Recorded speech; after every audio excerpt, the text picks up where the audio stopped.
لاح النور لاح النور يا علي يا كبير، لاح النور لاح النور يا علي يا كبير، لاح النور لاح النور يا علي يا كبير، لاح النور لاح النور يا علي يا كبير، يا حكيم يا خبير يا حليم يا ستير، يا حكيم يا خبير يا حليم يا ستير، يا حكيم يا خبير يا حليم يا ستير، يا حكيم يا خبير يا حليم يا ستير. بسم الله الرحمن الرحيم.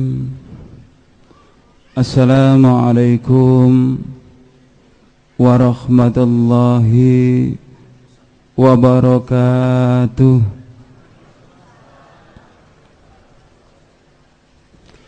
Innal hamdalillah nahmaduhu wa nasta'inuhu wa nastaghfiruh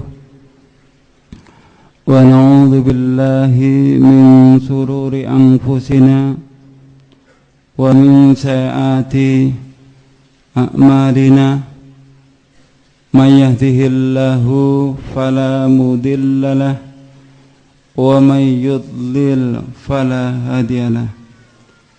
Asyhadu an la ilaha illallah wahdahu la syarika lah wa asyhadu anna Muhammadan abduhu wa rasuluh. Ya ayyuhalladzina amanu taqullaha haqqa tuqatih wa la tamutunna illa wa antum muslimun. Amma ba'd, fa inna asdaqal hadithi kitabullah wa khairal huda huda Muhammadin sallallahu alaihi wasallam wa syarrul umuri muhdatsatuha wa kullu muhdatsatin bid'ah wa kullu bid'atin dhalalah wa kullu dhalalatin finnar. Kepada Bapak Kiai, Bapak Ustadz yang saya hormati, kepada Bapak Ibu hadirin yang dimuliakan Allah Subhanahu wa taala. Puji syukur kita panjatkan kehadirat Allah. Salawat serta salam semoga tetap tercurahkan kepada baginda Rasulullah sallallahu alaihi wasallam bersama keluarga, para sahabat dan pengikut sunnah-sunnahnya. Bapak Ibu hadirin yang saya hormati, alhamdulillahirabbil alamin, pada kesempatan malam hari ini saya bisa bersilaturahim di hadapan Bapak Ibu sekalian. Kalau mengingat kapasitas saya sebagai Romo Sulinggih, orang yang disucikan, saya juga berkasta seorang Brahmana. Nama awal saya Ida Bagus, itu kasta Brahmana. Dan juga saya sarjana, tapi dari agama Hindu, Bapak Ibu. Kayaknya tidak mungkin saya bisa memeluk agama Islam. Namun atas kemurahan Allah Subhanahu wa taala, semua kezaliman saya, semua perbuatan buruk saya diampuni oleh Allah. Akhirnya saya dipanggil ke jalan yang benar, yaitu agama Islam. Pada awalnya saya mempelajari ilmu yoga samadhi di Pura Mandaragiri, Lumajang. Inilah pura yang pernah saya buat yoga samadhi, ayah bunda.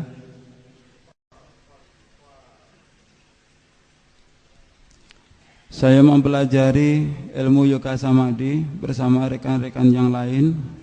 Setelah ilmu yoga samadhi kami kuasai, kami amalkan di tempat-tempat tugas kami.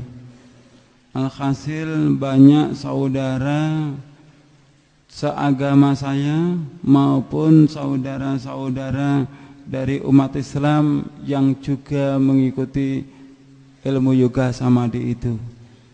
Mungkin Bapak Ibu sekalian sekarang ingin tahu lebih lanjut perkembangan yoga samadhi. Sekarang yoga samadhi lebih populer di Indonesia, dimoderatori oleh Adnan Krishna dari Bali. Ketika ibu bapak melihat di televisi, banyak saudara-saudara kita kaum muslimin, ibu-ibu yang memakai kerudung juga ikut spiritual yang dilakukan oleh Adnan Krishna. Padahal dengan jelas Adnan Krishna mengatakan, Anda yang berasal dari agama Islam silahkan mengikuti spiritual ini. Kami tidak meminta Anda masuk agama Hindu, tapi tolong ganti zikir Anda, zikir la ilaha illallah, Anda ganti dengan Syairam Namah Shivaya, Syairam Namah Shivaya. Kira-kira sudah murtad belum ayah bunda? Kalau zikir kita la ilaha illallah diganti dengan Syairam Namah Shivaya, sudah murtad belum itu saudara kita? Alhasil Bapak Ibu, pada saat itu banyak saudara kaum muslimin yang juga ikut mempelajari yoga samadhi, dan kami manfaatkan sebaik-baiknya. Saudara dari kaum muslimin, mohon maaf, saya murtadkan masuk ke dalam agama Hindu. Mohon maaf ayah bunda. Gerakan kami dicium dai-dai dari umat Islam, seakan-akan dai dari umat Islam tidak menyetujui, seakan-akan umat Islam tidak memberikan kesempatan kepada kami. Akhirnya saya sowan kepada Romo Pinandita. Setelah saya sowan kepada Romo Pinandita, saya sampaikan masalah saya ke beliau. Saya diminta untuk menyempurnakan ilmu yoga samadhi dengan mempergunakan mantra-mantra Trayambakam. Beliau mengatakan siapapun yang mengamalkan yoga samadhi dengan mempergunakan mantra-mantra Trayambakam, dia mau berpuasa selama 7 hari 7 malam, dia akan mendapatkan kekuatan supernatural dari Trimurti, 3 manifestasi Ida Sang Yang Widyamsa, Dewa Brahma, Dewa Wisnu, Dewa Siwa. Setelah saya mendapat amanah dari pendeta saya pulang minta doa restu dari ayah ibu saya. Beliau merestui. Esok harinya saya lakukan ritual itu. Pada hari yang pertama, hari yang kedua, hari yang ketiga terus saya baca mantra-mantra Trayambakam ayah bunda. Di malam hari yang ketiga saya diuji Tuhan. Pada malam hari itu saya diuji Tuhan, datanglah ribuan nyamuk. Yang nyamuk itu seakan-akan mau menggigit, mau menghisap darah saya. Saya bacakan mantra-mantra Trayambakam, nyamuk itu hilang. Hari yang keempat, hari yang kelima, terus saya baca mantra-mantra Trayambakam. Di hari yang kelima saya juga diuji Tuhan ayah bunda. Kenapa saya katakan saya diuji Tuhan? Karena pada malam hari itu saya mencari Tuhan saya yang sebenar-benarnya. Pada malam hari yang kelima saya diuji Tuhan, datanglah bau busuk yang timbul dari tubuh saya. Saya bacakan mantra-mantra Trayambakam, bau busuk itu hilang. Mungkin terlintas di benak ayah bunda, yang menjadi kesaksian Anda itu mimpi atau kenyataan. Karena banyak orang yang memberi kesaksian seperti itu ternyata cuma mimpi. Bapak Ibu sekalian yang saya hormati, ibadah di dalam agama saya bagi orang yang berkasta Brahmana, apabila dia menjalankan ritual, dia tidur, hukumnya batal. Apabila dia keluar dari kamar, apabila ada lampu yang menyala, maka hukumnya batal. Itulah ritual bagi orang yang berkasta Brahmana di dalam agama saya. Hari yang kelima, hari yang keenam, hari yang ketujuh terus saya baca mantra-mantra Trayembakam, ayah bunda, dari pagi, siang, malam, jam 9, jam 10, jam 11 terus saya baca mantra-mantra Trayembakam. Saat menginjak jam 11 itu saya merasakan berdebar-debar di dalam hati saya. Saya membayangkan bagaimana wujud Tuhan saya. Saya membayangkan bagaimana saya bisa sungkem kepada dewa-dewa saya. Setelah jam 12 lewat, jam 1 lewat, jam 2 lewat.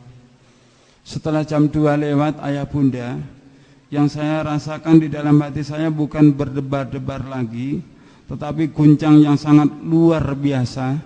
Kenapa waktu sudah lebih dari jam 2, Tuhan kok tidak menemui saya? Disitulah Bapak Ibu sekalian, pada hari yang terakhir, kurang lebih jam 2, saya diuji Tuhan. Pada malam hari itu saya mendengarkan suara takbir. Allahu Akbar, Allahu Akbar, Allahu Akbar, walillahil hamd. Allahu Akbar, Allahu Akbar, Allahu Akbar, walillahil hamd. Karena berangkat ingin memuji Islam, dan saya sadar betul bahwa besok itu bukan hari raya Idul Fitri, besok itu bukan hari raya Idul Adha, maka suara takbir saya lawan dengan mantra Trayembakam. Apa yang terjadi, ayah bunda, demi Allah yang telah menciptakan kita semua, suara takbir saya lawan dengan mantra Trayembakam bukan hilang, ayah bunda, tetapi suara takbir semakin lama semakin kuat, suara takbir semakin lama semakin jelas.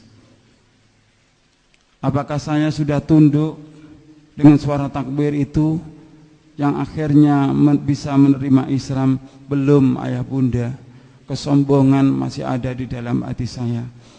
Pagi hari saya lakukan pembatalan di dalam puasa saya. Saya minum, siang saya sudah bisa makan, sore harinya saya ke rumah bibi saya. Kebetulan bibi saya sudah masuk Islam dahulu. Saya masuk di rumah beliau. Setelah saya masuk di rumah beliau, saya menemukan buku pasolatan ayah bunda. Saya pegang, saya buka. Di lembar pertama itu saya menemukan tulisan kabirau walhamdulillah katsira wa subhanallah bukrata wa asila. Saya tidak membaca tulisan Arabnya, tapi saya membaca artinya, bahwa artinya maha besar Allah, maha suci Allah sepanjang pagi dan petang. Saya baca artinya gemetar di dalam hati saya sampai keluar keringat dingin saya. Barulah ayah bunda, saya bisa merasakan apakah suara takbir tadi malam itu pertanda saya harus masuk agama Islam. Niat kuat ingin memeluk agama Islam tertanam di dalam hati saya. Islam saya rasakan sangat damai, sangat bahagia, ayah bunda. Saya pulang, tapi saya berpamitan pulang, tapi tidak pulang ke rumah. Saya ke rumah salah seorang ustadz, yang akhirnya disitulah saya disahadatkan asyhadu alla ilaha illallah wa asyhadu anna Muhammadar Rasulullah. Setelah saya disahadatkan, beliau berpesan, antum sekarang sudah muslim, syaratnya orang Islam itu harus sholat. Ini ada buku pasolatan, kamu bawa pulang dan kamu harus mengamalkannya. Saya bawa pulang malam hari, saya hafalkan gerakannya. Pagi hari saya lakukan sholat subuh yang perdana. Namun sholat subuh saya tidak sama dengan Bapak Ibu sekalian. Jadi saya takbiratul ikram, Allahu Akbar, baca bismillahirrahmanirrahim. Saya ruku baca bismillahirrahmanirrahim. Saya at-tahiyat pun baca bismillahirrahmanirrahim. Alhamdulillah, walaupun sholat saya cuma pakai basmalah, sholat saya istiqomah. Waktu terus berlalu, saya sholat sembunyi-sembunyi ayah bunda. Saya sholat di kamar, saya kunci dari dalam, biasanya seperti itu. Namun pada saat itu, kejadiannya pada sholat asar ayah bunda, saya sholat di dalam pintu kamar saya lupa untuk menutupnya. Lewatlah ayah saya masih teringat dengan jelas ayah bunda, di dalam sholat asar saya itu saya tidak merasakan khusyuk lagi. Saya membayangkan apa yang terjadi kalau sampai tahu bahwa saya ini sudah memeluk agama Islam. Benar ayah bunda, seusai sholat asar ayah saya bertanya, "Kamu sekarang sudah muslim ya?" Karena sudah ketahuan, saya jawab dengan jujur, "Iya ayah, saya sekarang sudah beragama Islam." Dengan jawaban saya itu, betapa marahnya beliau, berbicara yang keras sekali. Mau kamu bawa kemana harga dirimu, mau kamu bawa kemana martabat keluargamu kalau kamu memeluk agama Islam. Dengan harapan saya bisa murtad lagi dari agama Islam, ayah sampaikan kepada paman, paman sampaikan kepada pimpinan. Pagi hari saya diberi undangan paksa untuk mempertanggungjawabkan perbuatan saya.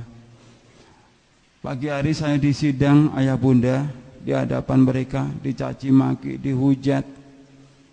Datanglah paman saya dari arah pintu. Tentu saya sebagai keponakan berharap di waktu saya dalam keadaan kritis seperti itu, paman datang untuk menolong saya. Namun apa yang saya harapkan keliru besar Bapak Ibu. Paman datang bukan menolong saya, justru paman datang ingin melampiaskan marahnya kepada saya, karena saya tetap memilih Islam sebagai agama saya. Beliau datang langsung meludahi wajah saya. Perasaan malu ayah bunda, sudah dicaci maki, masih diludahi wajah saya oleh paman. Sehabis saya disidang, saya pulang. Sampai di rumah dimarahi ayah ibu, 5 saudara saya. Kebetulan ayah saya sebagai pemangku di dalam agama Hindu, 5 saudara saya pun juga semuanya beragama Hindu. Saya dimarahi mereka. Saya selalu menghindar dari keluarga saya. Namun disitulah peranan paman saya yang paling besar, karena memang harapan paman saya sebagai generasi penerus agama nenek moyang itu adalah saya. Beliau mengancam saya, kalau kamu tetap mempermalukan keluargamu, kalau kamu tetap beragama Islam, maka kamu nanti akan kubunuh.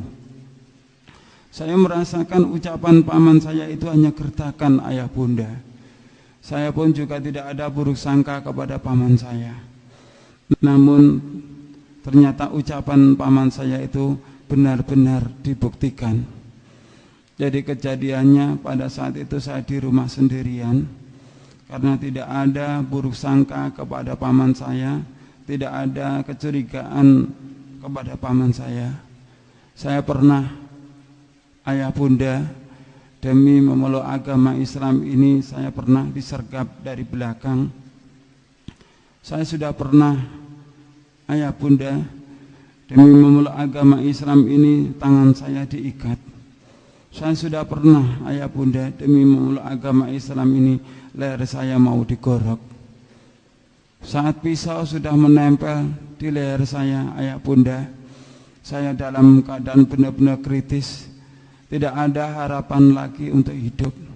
Tidak ada sesuatu yang bisa saya lakukan kecuali bermunajat kepada Allah Subhanahu wa taala. Saya memohon kepada Allah, ya Allah, sekiranya Islam ini adalah jalan yang benar yang Kau tunjukkan kepadaku, Berilah kesempatan kepadaku untuk menebus dosa-dosaku ini ya Allah. Berilah kesempatan kepadaku ya Allah untuk memperbaiki akhlakku ini ya Allah. Berilah kesempatan kepadaku umur panjang. Hanya itu Bapak Ibu sekalian yang bisa saya lakukan. Dan alhamdulillah ayah saya yang berencana pergi, beliau pulang. Dan tentu sekejam-kejamnya ayah saya tentu tidak akan tega bahwa anaknya dijadikan kelinci percobaan. Melihat kejadian seperti itu, ayah saya langsung bertengkar dengan paman. Setelah ayah saya bertengkar dengan paman saya, barulah paman pulang, saya dibebaskan.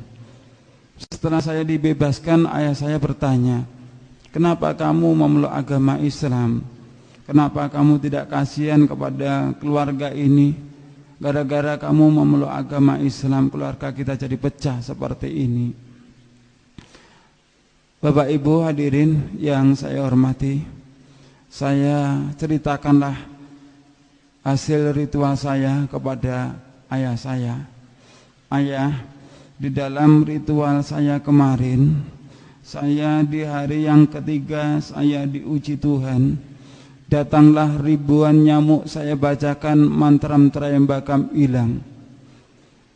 Di hari yang kelima saya diuji Tuhan, datanglah bau busuk yang timbul dari tubuh saya. Saya bacakan mantram Trayambakam hilang. Tapi demi Allah ayah, di hari yang ketujuh saya diuji Tuhan, datanglah suara takbir. Saya lawan dengan mantram Trayambakam bukan hilang ayah, tetapi suara takbir semakin lama semakin kuat, suara takbir semakin lama semakin jelas. Dengan keterangan itulah ayah bunda, berlinanglah air mata ayah saya. Beliau bertanya kepada saya, bagaimana kamu bisa memeluk agama Islam? Ayah, kalau dulu kita membawa umat Islam masuk ke dalam agama kita, kita syahadatkan Om Swastiastu, Om Awikenamastu, Ekam Eva Adhyam Brahman, mengadakan sajen-sajen, mengadakan selamatan, mengadakan pemohonan tirta, baru dia masuk ke dalam agama Hindu. Tapi kalau ayah ingin memeluk agama Islam, ayah cukup membaca kalimat syahadat. Ayah saya diberi hidayah oleh Allah, ayah bunda, beliau minta untuk disyahadatkan. Akhirnya kami berjabat tangan, saya syahadatkan ayah saya, asyhadu alla ilaha illallah wa asyhadu anna Muhammadar Rasulullah. Suatu kebanggaan bagi saya seorang anak yang sudah bisa membawa ayah saya masuk agama Islam. Namun Allah Maha Besar ayah bunda, Allah lah yang telah menentukan segala-galanya. 3 hari setelah ayah saya membaca syahadat, beliau meninggalkan saya untuk selama-lamanya. Beliau meninggal dunia. Perasaan sedih ayah bunda ketika ayah sudah memeluk agama Islam. Kini ayah saya meninggalkan saya untuk selama-lamanya. Saya berusaha menghibur hati saya. Dan setelah kepergian ayah saya, kami 5 saudara dikumpulkan, diberi harta waris peninggalan beliau. Setelah harta waris saya terima saran dari ustadz yang telah mensyahadatkan saya supaya harta itu dijual. Dan saya jual, saya tabungkan di ONH. Alhamdulillah tahun 1995 saya memeluk agama Islam. Tahun 1996 saya dipanggil oleh Allah untuk menunaikan ibadah haji ke Mekah Al-Mukarramah. Di hadapan Baitullah saya memohon kepada Allah, ya Allah ampunilah segala dosaku, ampunilah dosa kedua orang tuaku, ampunilah semua dosa saudara-saudaraku, kembalikanlah, panggillah mereka ke jalanmu ya Allah, berilah hidayah mereka. Alhamdulillah ayah bunda, seusai pulang haji disusul ibu saya memeluk agama Islam, berturut-turut 5 saudara saya masuk agama Islam. Jadi alhamdulillah kami dari keluarga besar agama Hindu kini sudah menjadi keluarga besar agama Islam. Pada kesempatan malam yang sangat berbahagia ini, saya minta doa restu dari ayah bunda, semoga keislaman keluarga kami diterima oleh Allah Subhanahu wa ta'ala. Bapak Ibu hadirin yang saya hormati, dalam usaha menebus dosa-dosa saya, karena saya dahulu juga membawa umat Islam, saya murtadkan masuk agama Hindu. Saya juga membawa kabar gembira datang dari Kabupaten Lumajang, meliputi Pusung Dhuwur, Argosari Krajan, Bakalan, Puncak, Ranupane, Wonoayu, Cepokoayu, Duren. Saudara kita sebanyak 272 yang berasal dari agama Hindu masuk agama Islam. Inilah wajah-wajah mereka, ayah bunda, saudara kita yang sudah mendapatkan hidayah dari Allah Subhanahu wa ta'ala. Ini waktu pensyahadatan 205 saudara kita yang berasal dari agama Hindu masuk agama Islam. Ini pensyahadatan yang terbaru bersama Bapak Wakil Bupati Lumajang. Ini pensyahadatan saudara-saudara kita di bulan ini yang ada di wilayah lereng Gunung Kawi, juga di wilayah Kasembon, Kabupaten Malang. Coba Bapak Ibu lihat di sini, ada saudara kita baru masuk agama Islam. Setelah dia memeluk agama Islam, terenyuh, hatinya tersentuh ayah bunda. Ketika mereka ditanya, bagaimana rasanya setelah Anda bersyahadat, Anda masuk agama Islam? Saya merasakan kebahagiaan yang sangat luar biasa. Ini di bulan ini juga ayah bunda, saudara kita yang berasal dari agama Hindu yang masuk agama Islam, mereka belum punya mukena, belum punya jilbab dan sebagainya. Ini bantuan beberapa bingkisan yang kita peroleh dari kajian Ahad pagi Cerme, Gresik, juga Masjid Kemasan Gresik juga ini bantuan yang di hari ini, di Ahad ini, bantuan dari Ibu Aisyah yang ada di Sidoarjo, Surabaya.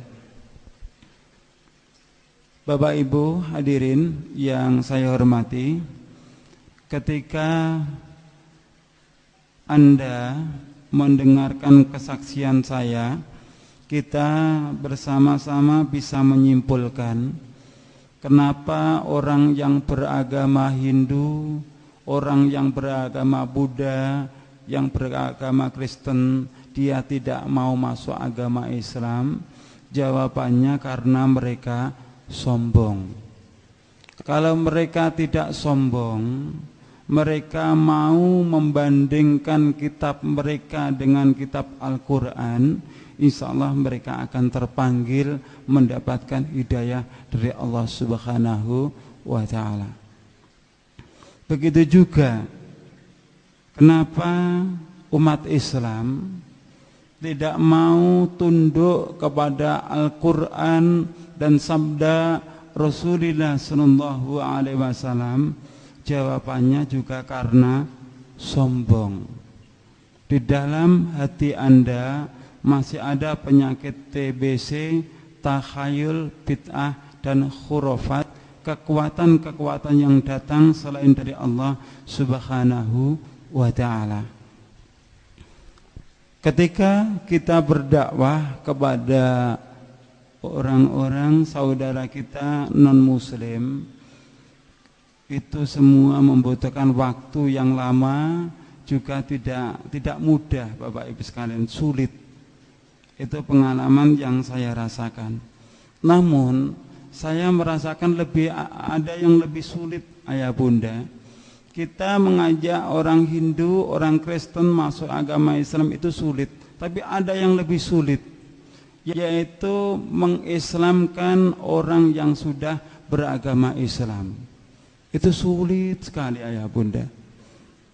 Apakah umat Islam harus disyahadatkan? Tidak ayah bunda. Apa maksudnya? Maksudnya umat Islam ini diajak kembali ke jalan yang benar, yaitu Al-Quran dan As-Sunnah. Sulitnya sangat luar biasa. Sebelum menginjak ke materi, saya ingin bertanya kepada ayah bunda. Ketika saya berdialog dengan tokoh-tokoh intelektual agama Hindu, mereka selalu mengatakan bahwa agama Hindu dengan agama Islam itu sama. Saya ingin bertanya kepada Bapak Ibu, apakah benar agama Hindu dengan agama Islam itu sama? Bagaimana? Apakah sama ayah bunda? Tidak. Betul? Baik. Kita bersama-sama akan membicarakan tentang kebenaran. Jadi tolong bedakan antara benar dengan mencari pembenaran. Sekali lagi tolong bedakan mencari pembenaran dengan mencari kebenaran. Kalau mencari pembenaran itu dasarnya umumnya orang banyak. Tapi kalau mencari kebenaran dasarnya di dalam surat Al-Baqarah ayat 147. Al-haqqu mir rabbika fala takunanna minal mumtarin. Al-haqqu yaitu kebenaran, mir rabbika datang dari Tuhanmu. Dasarnya apa? Zalikal kitabu la raiba fih hudal lil muttaqin. Di dalam Al-Quran itu adalah petunjuk bagi orang-orang yang beriman. Kalau sudah tahu Al-Quran itu sebagai petunjuk bagi orang yang beriman, maka fala takunanna minal mumtarin. Janganlah kamu termasuk orang-orang yang ragu-ragu. Allah juga berfirman pada surat Al-Isra ayat yang ke-36, wala takfu ma laisa laka bihi ilm. Dan janganlah kamu ikuti segala sesuatu yang tidak ada pengetahuannya. Mohon maaf ayah bunda, kalau boleh saya berbicara. Saat ini umat Islam hanya faham batalnya wudu. Jadi batalnya wudu, buang angin, buang air kecil, air besar, faham. Tapi tidak mau memahami batalnya syahadat. Syahadat kita bisa batal enggak ayah bunda? Bisa ayah bunda. Jadi dalam kesempatan malam hari ini saya tidak akan memberikan nasihat kepada ayah bunda, juga pendengar radio dakwah yang ada di rumah. Saya tidak akan memberikan nasihat. Tapi justru saya datang ke sini malah justru ingin menimba ilmu, saya yang justru ingin bertanya. Saya akan memberikan kesaksian tentang ajaran agama Hindu. Setelah saya nanti memberikan kesaksian agama Hindu, karena kita yang hadir di sini ini semuanya beragama Islam, maka wajib kita tinggalkan. Jenengan setuju enggak? Jenengan setuju enggak ayah bunda? Anda tidak usah ragu dengan kemampuan saya. Saya mempelajari kitab Bhagavad Gita, Yajurveda, Rigveda, Samaveda, Atharvaveda, Samaveda tidak kurang selama 25 tahun. Saya juga sebagai sarjana agama Hindu, mantan sarjana agama Hindu. Jadi kesempatan yang sangat berbahagia ini kita pergunakan sebaik-baiknya. Kalau yang faham Al-Quran, yang faham Al-Hadis adalah Bapak Ibu sekalian. Karena Bapak Ibu sudah lahir sejak kecil beragama Islam. Saya yang duduk di hadapan Bapak Ibu Dengan jujur saya katakan, dengan segala keterbatasan saya ini adalah orang yang bodoh. Bisa dipahami ayah bunda? Allah juga memuji kita dalam firman-Nya, kuntum khaira ummatin ukhrijat linnas ta'muruna bil ma'ruf wa tanhauna 'anil munkar. Kamu adalah umat yang terbaik yang dilahirkan untuk manusia. Namun ada konsekuensinya ayah bunda. Surat Al-Imran ini ada persyaratannya. Apa persyaratannya? Ta'muruna bil ma'ruf wa tanhauna 'anil munkar. Kamu berani menyampaikan yang ma'ruf adalah ma'ruf, yang mungkar adalah mungkar, yang hak adalah yang hak, yang batil adalah batil. Ketika kita sudah berani untuk menyampaikan yang benar adalah benar, yang batil adalah batil, kita adalah dipuji oleh Allah sebagai hamba yang baik.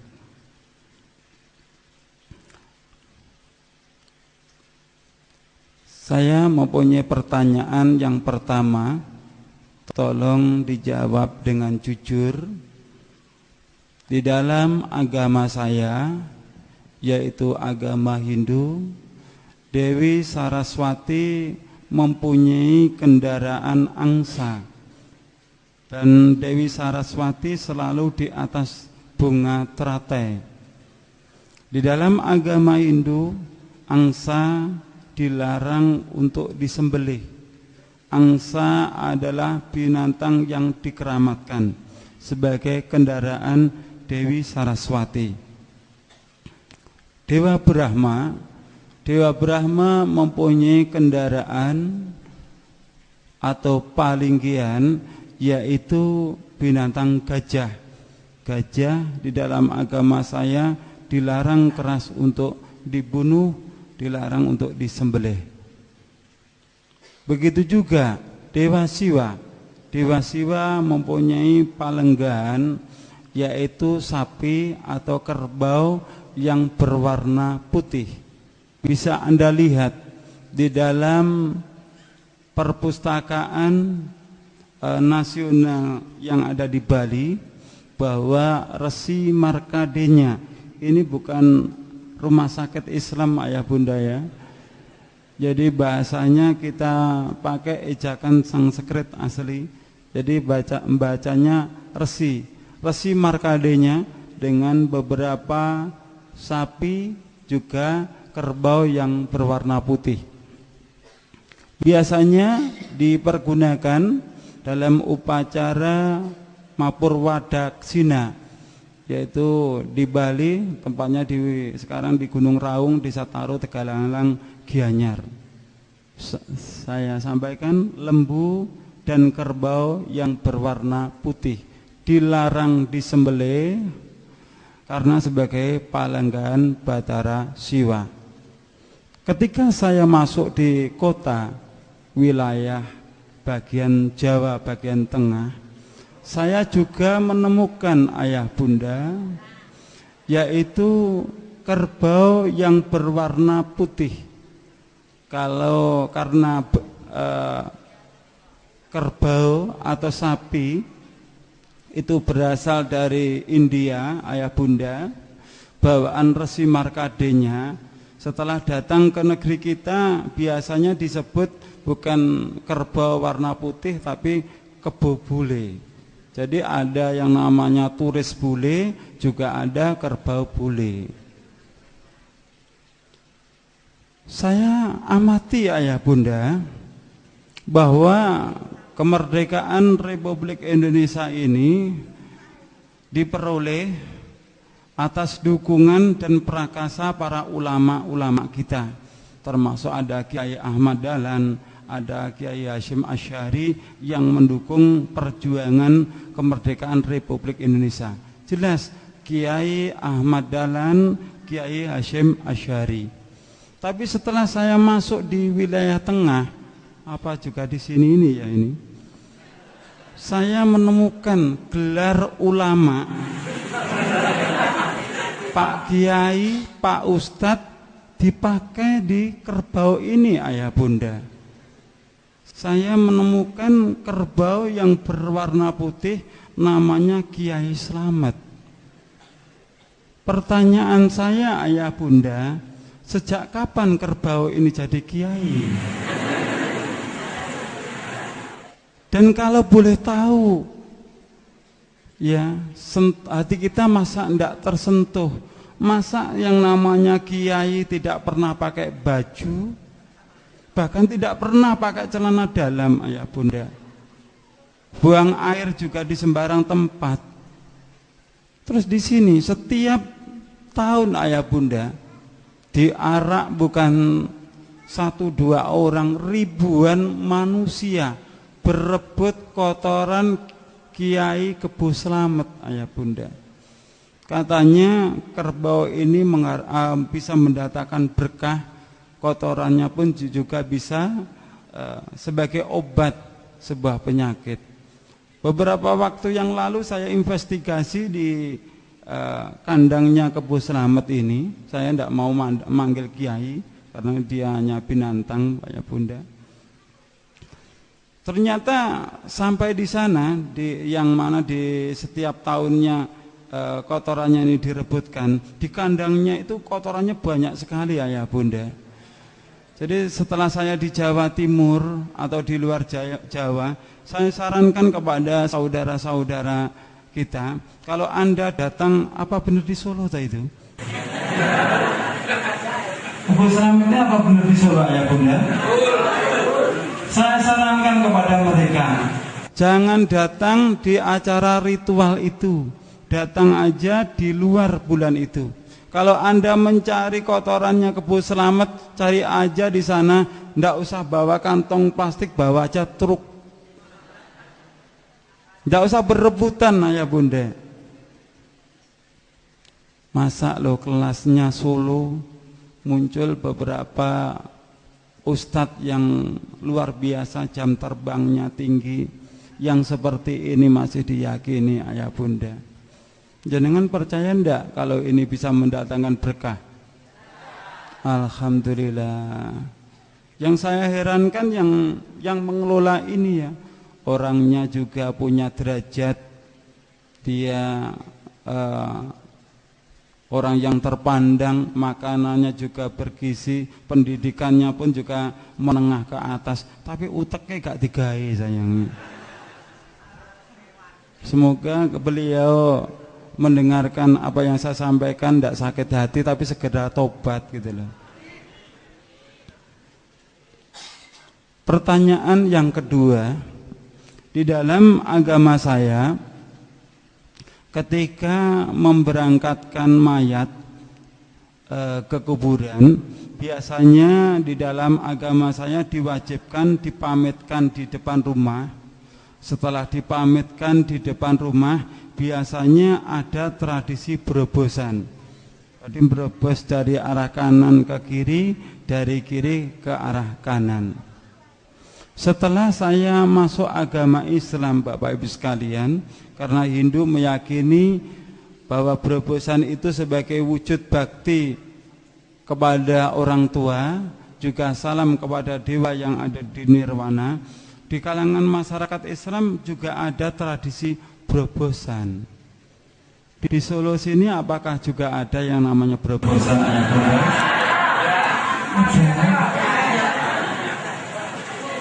Loh, katanya di Solo tidak ada orang yang beragama Hindu. Agama Islam dengan agama Hindu sama ndak, ayah bunda? Tidak sama loh ya. Jenengan sudah pernah menemukan dasar dalilnya bahwa ketika orang tua kita ini meninggal dunia, kita harus berobosan seperti itu? Belum. Kalau belum, kenapa Anda melakukannya? Apa alasan Anda? Masa dalilnya ngikuti mbah-mbah gitu? Tadi kita akan berbicara tentang kebenaran, ya. Kebenaran itu datang dari Allah, dasarnya adalah Al-Quran dan As-Sunnah. Setelah diberangkatkan, biasanya di dalam agama saya selalu mayat itu ditandu, di atas kepalanya itu diberi payung, ayah bunda. Coba Anda perhatikan, mohon maaf, yang Anda lihat ini kira-kira agamanya Islam atau Hindu? Islam atau Hindu, ayah bunda? Kalau ini beragama Hindu, terbukti kan di situ ada payung di atas kepala mayat. Setelah saya masuk agama Islam, ayah bunda, saya juga melihat bahwa umat Islam ini dalam prosesi pemberangkatan mayat ke kuburan juga dikasih payung. Di Solo sini apakah juga dikasih payung, ayah bunda? Loh, kok iya toh?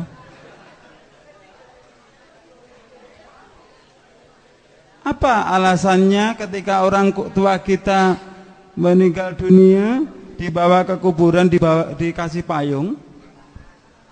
Panas. Anda berani mengatakan karena panas. Anda pernah mati toh, ayah bunda? Belum, jangan. Belum pernah mati kok mengatakan panas gitu loh. Wah, nanti akan dibawa ke padang mahsyar. Di padang mahsyar bawa payung. Masa ya masuk akal gitu loh. Begitu juga dalam pemberangkatan mayat, biasanya di dalam agama Hindu mempergunakan bunga. Bunga itu dipergunakan dalam sawur, ditambah dengan beras kuning, ditambah juga dengan uang logam. Begitu juga bunga biasanya dironce, ayah bunda, dironce dengan benang, biasanya ditaruh di beranda mayat itu. Di Solo sini apakah juga ada? Loh, semuanya kok ada toh, Zat? Di Solo sini juga ada ketika mayat diberangkatkan dikasih bunga di atas beranda mayat itu. Banyak. Diki sing Islam sama sing Hindu sing endi sih? Anda sudah tahu dasarnya ketika orang tua kita, saudara kita meninggal dibawa ke kuburan itu dikasih benang yang dironce itu. Ada sudah tahu dasarnya? Jane ya urung ero kabeh lho. Nah, Anda itu tak tanya, harapan saya menemukan dasarnya, ternyata jenengan belum tahu dasarnya juga. Hindu meyakini, ayah bunda, bahwa bunga putih adalah bunga yang mempunyai kekuatan Dewa Brahma. Bunga merah mempunyai kekuatan Dewa Siwa, bunga kuning mempunyai kekuatan bunga merah, mohon maaf, kekuatan Dewa Wisnu, bunga kuning mempunyai kekuatan Dewa Siwa. Jadi bagi orang yang beragama Hindu, karena bunga itu mempunyai kekuatan para dewa sebagai pendorong doa yang dipanjatkan mereka, baik muspa maupun trisandia, itu melalui bunga. Jadi bunga sebagai pengharum juga pendorong doa.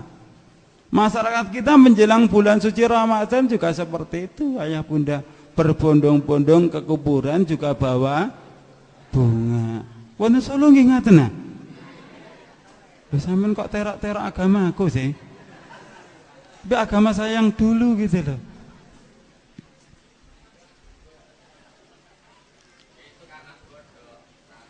Pertanyaan yang ketiga, tolong jawab dengan jujur kalau ayah bunda memang tahu dasarnya.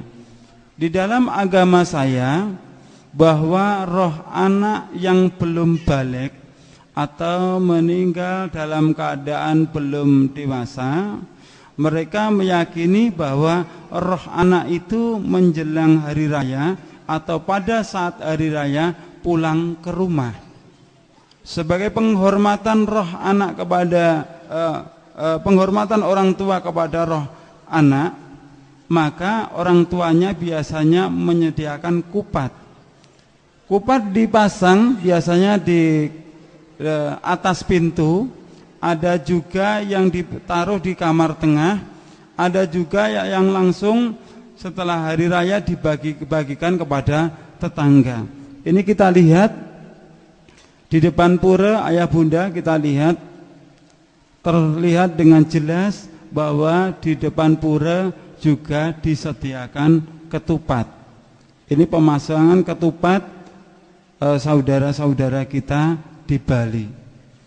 Dengan segala keterbatasan saya, dengan segala kebodohan saya mempelajari ilmu Islam, hukum-hukum Islam ayah bunda. Setelah saya mempelajari agama Islam, saya menemukan bahwa di dalam agama Islam ini ada 2 hari raya, yaitu hari raya Idul Fitri, juga hari raya Kurban atau hari raya Idul Adha. Namun kenyataannya ayah bunda, di dalam agama Islam hari raya 3, Idul Fitri, Idul Adha, juga hari raya Kupatan. Apa betul ayah bunda? Anda sudah pernah tahu dasarnya apabila kita hari raya Idul Fitri terus diteruskan hari raya Kupatan? Jenengan jawab dengan jujur ayah bunda. Di sini ada hari raya Kupatan itu? Ada ayah bunda? Semuanya nggak ada tahu dasarnya, nggak tahu perintahnya, kok ada kabeh, Pak? Ini coba kita lihat. Ini tepatnya di Jawa Timur, di wilayah Duren Trenggalek. Ini kupatan yang dilakukan oleh saudara-saudara kita. Dan kupatan ini yang mereka lakukan sehabis hari raya Idul Fitri. Bukan kecil, Pak, besar sekali. Kupatnya besar sekali. Kalau yang besar itu kira-kira dimakan orang 20 baru bisa habis.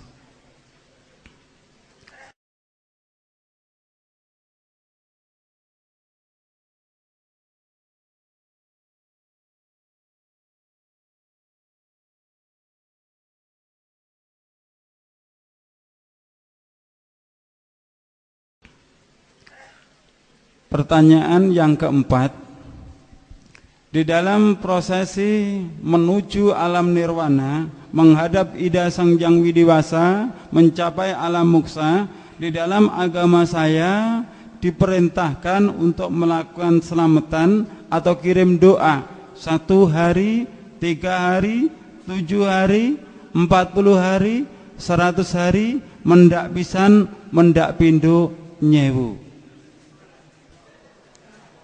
Setelah saya masuk agama Islam ayah bunda, di kalangan masyarakat Islam juga ada tradisi selamatan atau kirim doa 1 hari sampai 1000 hari. Di Solo apakah juga ada ayah bunda? Di Solo apakah ada ayah bunda? Ada.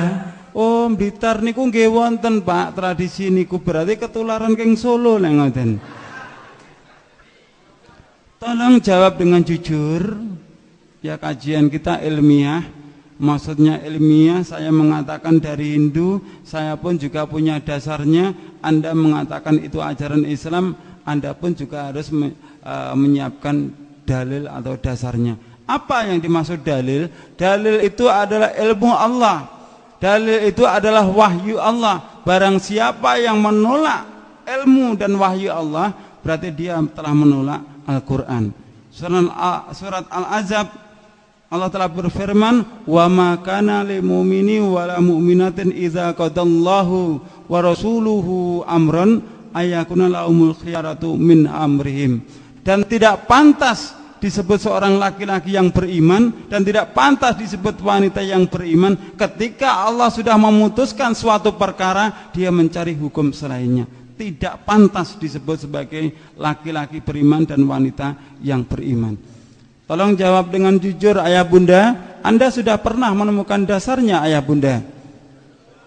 Anda sudah pernah menemukan dasarnya ayah bunda? Kalau Anda belum pernah menemukan dasarnya, saya sudah tahu dasarnya. Akan saya beritahu kepada ayah bunda, namun dasarnya saya tidak menemukan di dalam Al-Quran maupun Al-Hadis, saya menemukan di dalam kitab Weda ayah bunda. Yang pertama di dalam kitab Mahanarayana Upanishad. Ini kitabnya ayah bunda. Yang pertama. Yang kedua di dalam buku karya Ida Bedanda Adi Suripto. ini skenannya, ini buku aslinya. Ya, jadi kalau Anda nanti tidak terima dengan apa yang saya sampaikan, Anda jangan menggugat saya, gugatlah Profesor Dr. Adi Suripto. Di belakang ini ada nomor telepon beliau. Silakan gugat beliau. Siapa beliau? Beliau adalah duta dari agama Hindu untuk negara Nepal, India, Vatikan, Roma. Beliau sekarang menjabat sebagai sekretaris PHDI Parisada Hindu Dharma Indonesia. Anda baca dalam buku beliau, Selamatan Surtanah, Selamatan Geblak, hari pertama, nelung dino, mitung dino, matang puluh dino, nyatus dino, mendak pisan, mendak pindo, nyewu, itu berasal dari agama Hindu. Bahkan beliau dengan berani mengatakan nilai Hindu sangat kuat mempengaruhi budaya Jawa, yang maksudnya di dalam kandungan juga diatur dengan aturan agama Hindu, ada telonan, ada tingkepan. Di Solo ini apakah juga ada telonan tingkepan, ayah bunda? Loh, kok banyak kabeh sih? Ayo Ustaz bubaran ngajinya Ustaz. Loh, kok banyak? Sudah tahu dasarnya? Loh, kabeh yo durung loh jane. Di media Hindu, jelas ayah bunda ya, bukan media Islam, jelas media Hindu. Anda baca filosofis upacara nyewu 1000 hari di Banyuwangi, jelas kan, media Hindu. Kalau Anda belum puas lagi, Anda buka kitab Samaweda halaman 373 ayat yang pertama. Anda buka Samaweda halaman, ini kitabnya Samaweda halaman 373 ayat yang pertama. Ayatnya berbunyi, Pratiasmai pipisate kwekweani widuse bahra arang gaya maya cengmi pratisada dueninara. Anda belum puas lagi, belum yakin, masih ngengkel, baca Samaweda Samhita buku 1 bagian 1 halaman 20. Purwajika Prataka Prataka Pramuridiyah Resi Barawajah Medan Titi Sudi Purumuti Tayur Wantara Mawaida Dewata Agni Chandra Gayatri. Ayatnya Agna Ayahi Witaigrano Hamyaditai Nutastasi Barnisi Agni. Sudah saya scan, silakan Anda baca sendiri.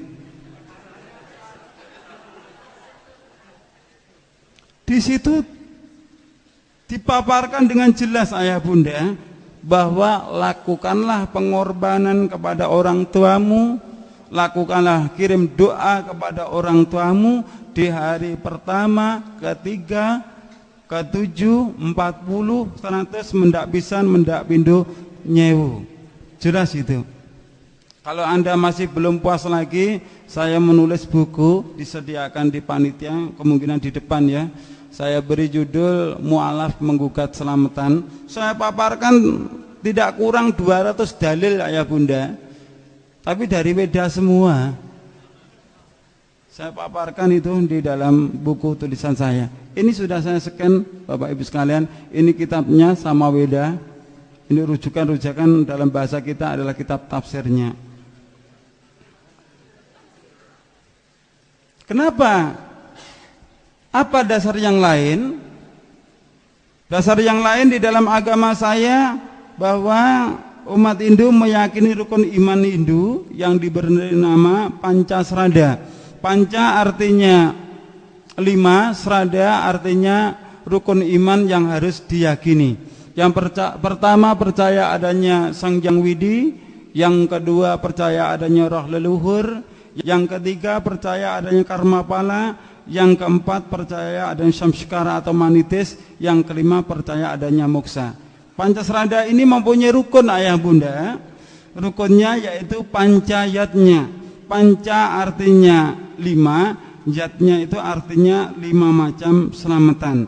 Yatnya tulisannya yajna ayah bunda, tapi membacanya yatnya. Yang pertama adalah dewa yatnya. Dewa yatnya itu selamatan yang ditujukan kepada Ida Sang Hyang Widiwasa, atau dalam bahasa yang lain memetri Bapa Kuwasa Ibu Pertiwi. Yang kedua yaitu selamatan fitrayatnya. Fitrayatnya itu yang artinya dalam bahasa Indonesia yaitu selamatan yang ditujukan kepada leluhur. Jadi saat itu melakukan selamatan, tapi hadiahnya dihadiahkan kepada leluhur. Yang ketiga yaitu selamatan manusiayatnya dalam bahasa kita, yang artinya selamatan yang ditujukan pada hari kelahiran. Biasanya di kampung-kampung itu melakukan selamatan hari kelahiran, tapi di kota tidak ada selamatan hari kelahiran, biasanya ulang tahun. Kalau masih 7 tahun lilinnya 7, kalau 10 tahun lilinnya 10, sampai usia 70 tahun tetap diulang tahun nih lilinnya 70. Orang tuanya suruh niup satu persatu, setelah ditiup lilin 70 mati semua, orangnya juga mengembuskan nafas yang terakhir. Yang keempat yaitu selamatan resiyatnya, selamatan yang ditujukan kepada guru, kirim doa yang ditujukan kepada guru.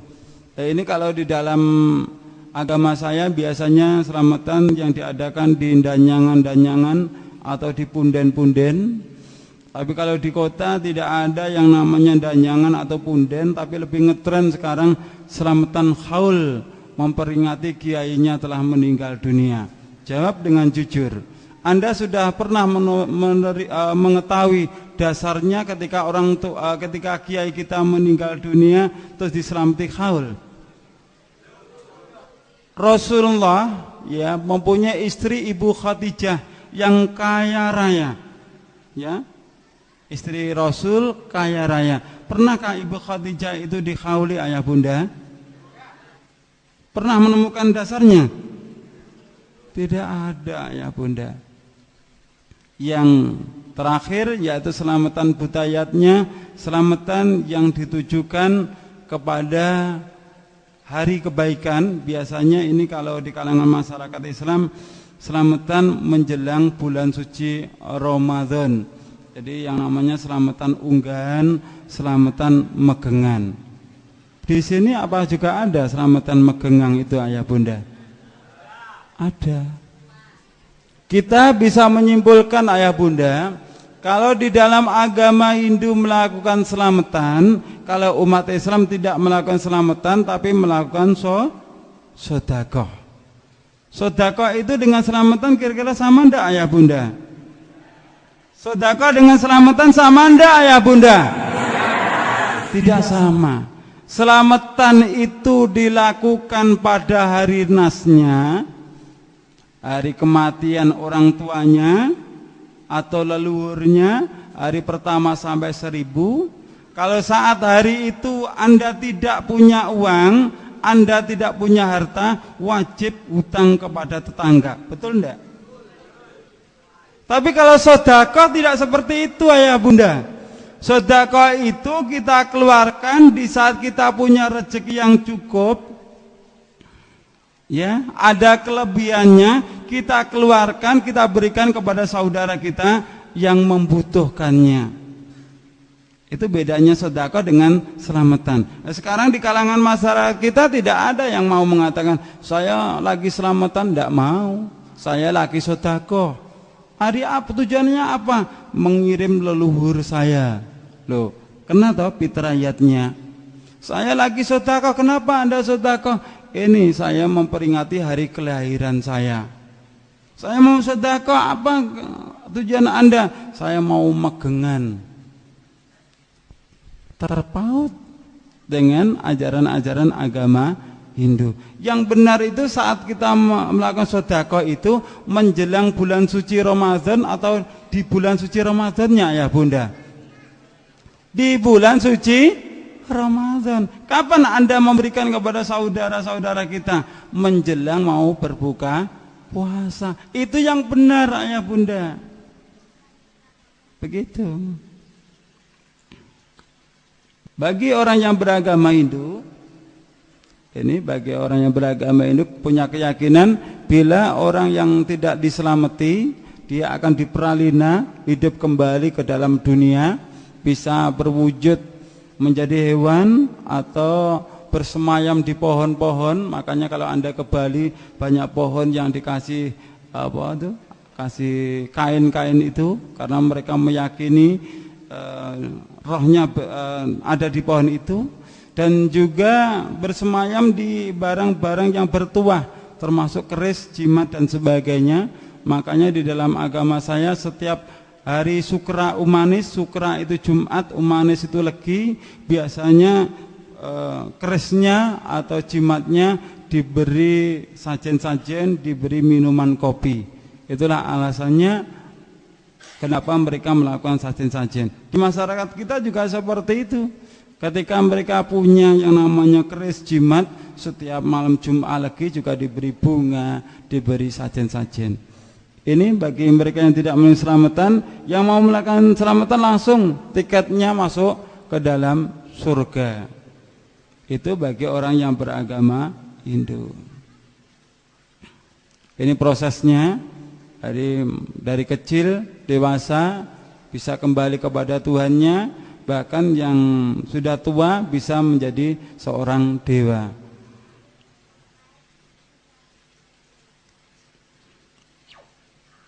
Di depan sudah saya sampaikan Samaweda, Pratyasmai, Bibisate, Kwikwan, Widuse, Bahra, Arangkaya Maya, Cemi Pratisada, Dua Ninara, Samaweda, Samhita, buku 1, bab 1, bagian 1, halaman 20, Perwajika, Prataka, Pramuridya, Arsi, Barawaja, Medan Tinti, Sudi, Purumuti, Tairwantara, Mawada, Dewata, Ani, Chandra, Gayatri. Ayat itu bertentangan dengan Al-Quran, ayah bunda. Karena di dalam Al-Quran surat Az-Zariyat ayat yang ke-57 Allah telah berfirman, Ma uridu minhum mirrizki wa ma uridu ayutaimun. Aku tidak mengendaki rizki sedikit pun dari mereka, dan aku tidak mengendaki supaya mereka memberiku makan. Dijelaskan lagi surat Al-An'am ayat yang ke-14. Qul aghairallahi atakhidu waliyan fatiris samawati wal ardi wa huwa yut'imu wa la yut'imu qul inni umirtu an akuna awwala man aslama wa la takunanna minal musyrikin. Apakah Tuhannya orang Hindu minta makan toh ayah bunda? Coba kita lihat. Ini kitab Bhagavad Gita. Anda lihat Tuhannya orang yang beragama Hindu lagi minum. Ini Tuhan lagi apa? Makan bubur anget. Itu kelihatan banget. Nah ini yang penting, yang perlu Bapak Ibu lihat lagi yang di tengah ini. Ada tumpeng yang dibikin rebutan. Ini tumpengnya. Nanti kita lihat apa sih yang dimaksud dengan tumpeng itu. Di sini juga terlihat di depan Dewa Brahma, di situ ada sajen-sajen, ada pisang ambonnya. Ternyata Dewa Brahma juga doyan pisang ambon. Ini sebagai dasarnya. Bagi orang yang beragama Hindu, kalau dia tidak melakukan selamatan, maka Dewa Asura akan marah besar.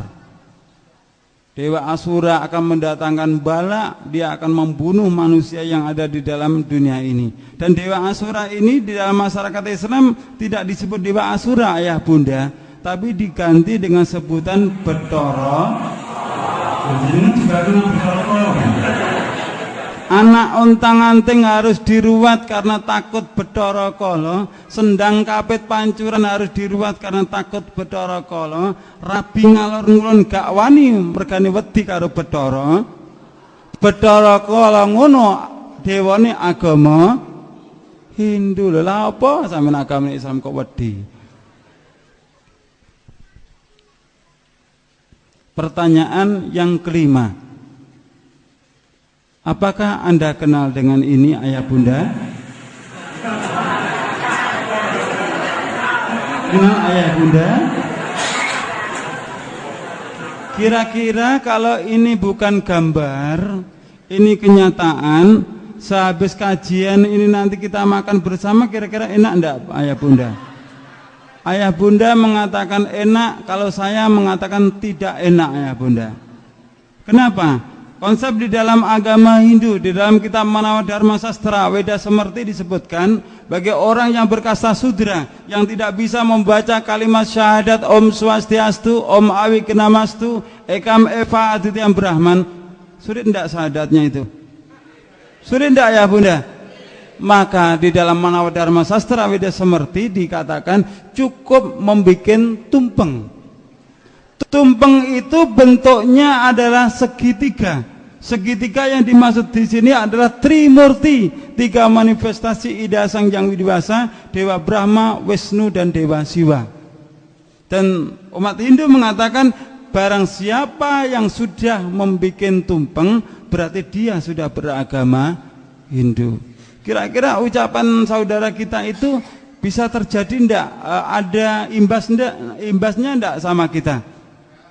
Rasulullah telah bersabda, "Man tasabbaha biqaumin fahuwa minhum." Barang siapa yang bertasabuh menyerupai suatu kaum, maka dia termasuk golongannya. Loh, saya mau tasakuran Ustaz.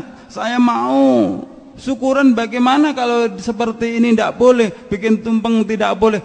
Anda tidak usah tasabuh kepada orang yang beragama Hindu, tidak usah bikin tumpeng, tapi Anda ratakan saja. Bisa Anda taruh di piring, bisa Anda taruh di kotak makan. Ini apakah juga enak ya Bunda?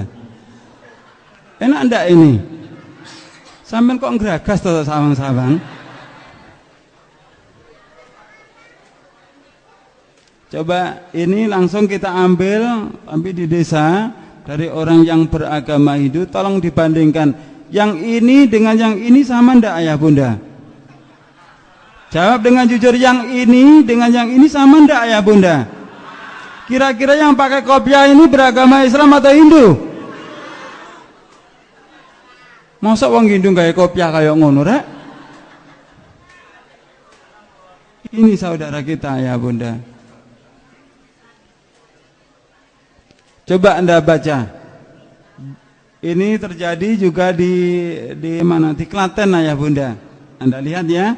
Budaya Jawa hanya tinggal sejarah bila orang Jawa keluar dari agama Hindu. Ya.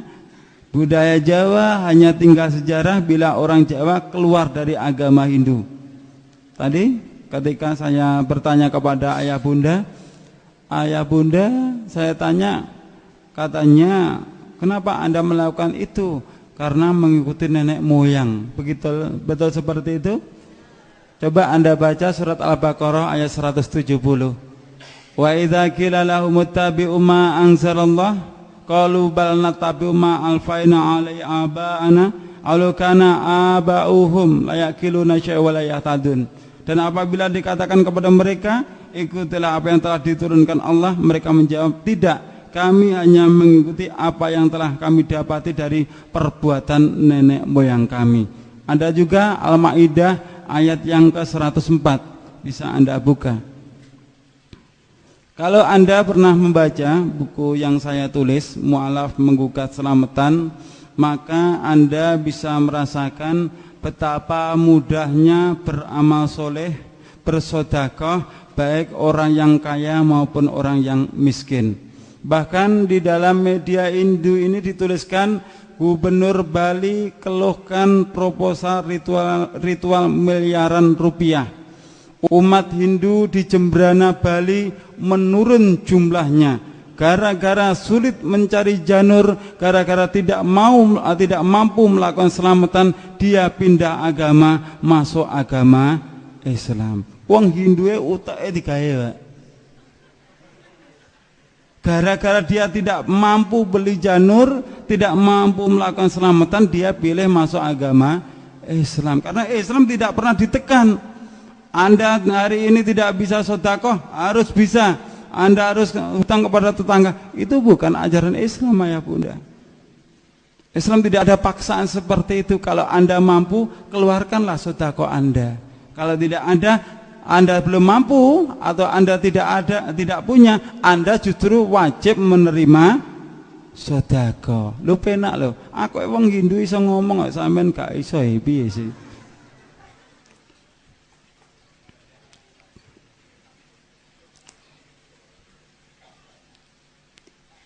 keyakinan di dalam masyarakat. Loh, keluarga saya kalau tidak diselamati, keluarga saya kalau tidak dikirim doa, rohnya orang tua kita kan bisa gentayangan. Anda percaya kalau orang tua kita tidak diselamati, tidak dikirim doa 1 hari sampai 1000 hari, rohnya bisa gentayangan, ayah bunda? Percaya? Kalau Anda tidak percaya, waktu meninggalnya orang tua Anda di belakang rumah itu ada suara mak gelodak, itu suara apa ya bunda? Wa alhamdulillah. Tak kira waalaikumsalam, ayah ampun ganggu anak putu nih. Sing lewat teko sih.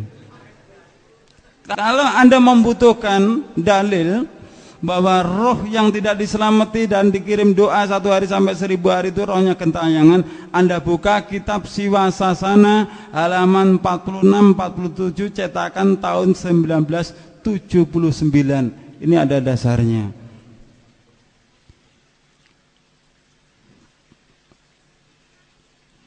Di dalam Al-Quran juga surat Az-Zumar ayat yang ke-42 Allah telah menjelaskan Allah memegang jiwa orang ketika matinya dan memegang jiwa orang yang sebelum matinya di waktu tidurnya. Maka dia tahan jiwa orang yang telah dia tetapkan kematiannya dan dia lepaskan jiwa yang lain sampai waktu yang ditetapkannya. Maksudnya orang yang mati itu rohnya ditahan oleh Allah sehingga tidak dapat kembali ke tubuhnya, dan orang yang tidak mati hanya tidur saja, rohnya dilepaskan lagi. Berarti suatu kebohongan yang besar bahwa di kalangan masyarakat kita kalau ada orang membaca surokalan, dengan tahu enggak surokalan? Ya Nabi salam alaika, ya Rasul salam alaika, ya Habib salam alaika, sholawatullah alaika.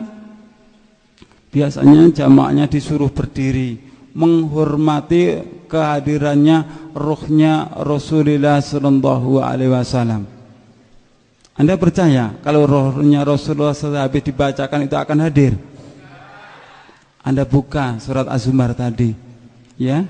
Anda buka surat Az-Zumar ayat 42 sebagai barang bukti lagi bahwa ketika Rasulullah sallallahu alaihi wasallam Isra Mi'raj di langit pertama ketemu dengan ruhnya Nabi Adam, di langit kedua ketemu ruhnya Nabi Isa, sampai ketemu ruhnya Nabiullah Ibrahim. Kok bisa ketemu? Karena ruhnya itu ditahan oleh Allah Subhanahu wa ta'ala. Ada enggak potensi untuk balik lagi ke dunia? Tidak ada ya bunda. Karena ayatnya fayum sikul lati qada alaihal maut, maka dia tahan jiwa orang yang telah ditetapkan kematiannya. Lalu bagaimana ajaran umat Islam bahwa kalau kita itu disuruh orang tua, kalau kita itu tidak mau, berarti kita itu anak yang durhaka. Maka Anda buka surat yang ke-31 ayat yang ke-15. Di dalam ayat ini Allah jelaskan, dan jika kedua orang tuamu memaksakanmu mempersekutukan dengan aku sesuatu yang tidak ada pengetahuan, yang tidak ada perintahnya, maka kamu jauhi dia. Jangan kau ikuti walaupun itu adalah kedua orang tuamu, tapi kamu tetap berhubungan baik dengan mereka. Pertanyaan yang terakhir, setelah saya paparkan tadi dengan jelas, dengan gamblang, saya ingin bertanya kepada ayah bunda, Anda apakah pernah diundang dalam acara 1 hari, 3 hari, 7 hari, 40 hari, 100 hari, mendak pisan, mendak pindo nyewu? Apakah pernah ayah bunda? Berapa kali ayah bunda? Kok ndak terhitung toh ayah bunda? Apakah Anda pernah dipaksa menghadiri acara itu ayah bunda? Anda dipaksa? Jane yo ora dipaksa loh. Loh pak, saya kan diberi undangan kan pak. Kalau diberi undangan itu kan wajibnya datang. Kalau saya tidak datang berarti kan berdosa. Kalau Anda diberi undangan, syaratnya itu undangan itu Anda baca dulu. Ya, Anda baca dulu. Kalau ini Anda baca acaranya walimahan ajaran Islam bukan? Anda datang enggak? Oh, acaranya akekawan ajaran Islam. Anda datang enggak? Oh, acaranya 100 harian. Anda datang enggak, Ayah Bunda? Ono sing datang, ono sing tidak. Kira-kira Ayah Bunda, ketika kita diundang, kita mendatangi acara itu kira-kira boleh enggak Ayah Bunda? Jawabannya ada 2 Ayah Bunda. Kita boleh datang dan kita juga tidak boleh datang. Kita boleh datang dengan catatan bertujuan untuk berdakwah. Ya, jelas ya, tujuan kita untuk berdakwah, bukan bersilaturahim, karena silaturahim sudah diatur oleh Allah dan Rasulnya. Tujuan kita berdakwah, karena tujuan kita untuk berdakwah, sampaikan kepada yang punya hajat, yang hadir di situ. Pak, Bu, saya sudah ngaji. Kebetulan yang ngaji itu mantan pendeta dari agama Hindu. 1 hari sampai 1000 hari seperti ini bukan ajaran Islam, Bu. Ini adalah ajaran agama Hindu. Itu boleh Anda datang. Anda berani enggak Ayah Bunda? Menyampaikan seperti itu berani enggak Ayah Bunda? Kalau Anda enggak berani, Anda tidak usah datang.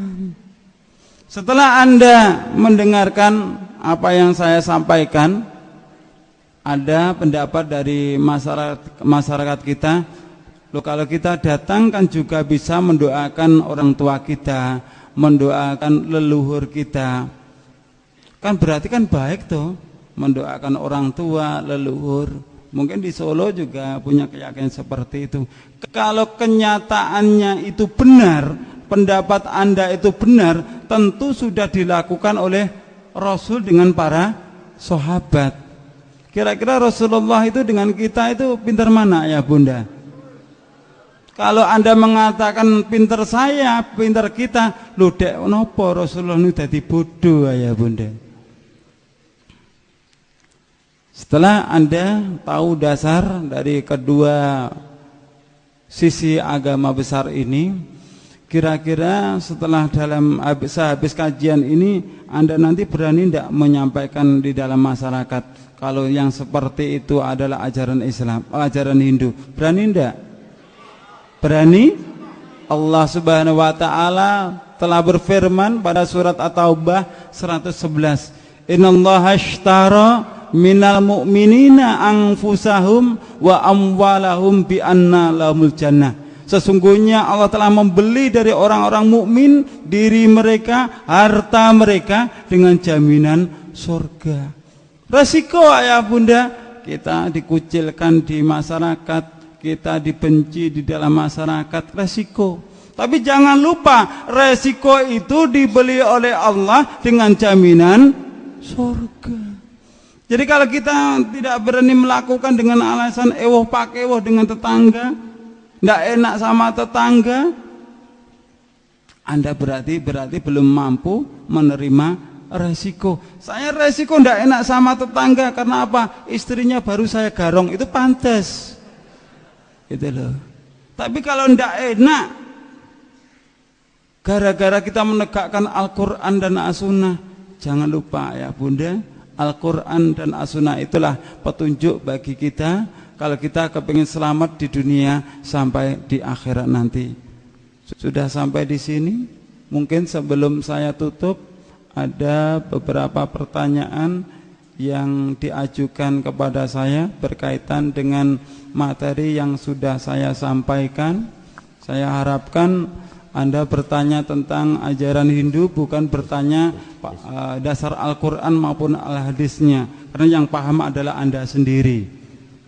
Silakan. Iya, itu tadi ceramah dari Ustadz Abdul Aziz. Gimana Bapak Ibu? Banyak yang kesindir Bapak Ibu? Bukan maksud menyindir loh Bu ya. Tapi kenyataannya memang seperti itu. Dan semoga menambah kekuatan kita untuk memeluk dinil Islam ini. Amin ya rabbal alamin. Baik, saya beri kesempatan untuk Bapak Ibu. Dua penanya dulu ya. Satu ikhwan, satu akhwat. Bismillahirrahmanirrahim. Assalamualaikum warahmatullahi wabarakatuh.